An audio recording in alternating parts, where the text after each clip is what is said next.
How to get developer mode on iPhone. So guys, this is Atticus and welcome back to another tutorial video. In today's video, I'll teach you guys how you can get developer mode on iPhone. So without any further ado, let's dive right into it. The first step is open up your settings.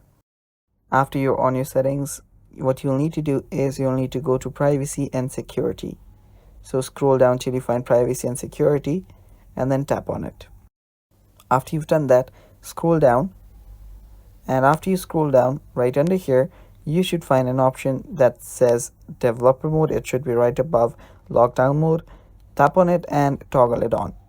After that, you will be prompted to restart your iPhone, and after unlocking it, it will just give you another prompt which will ask you to confirm and enable the feature.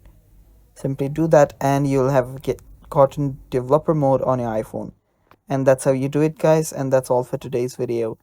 Thanks for watching. Stay tuned for more upcoming tutorial videos, and bye bye.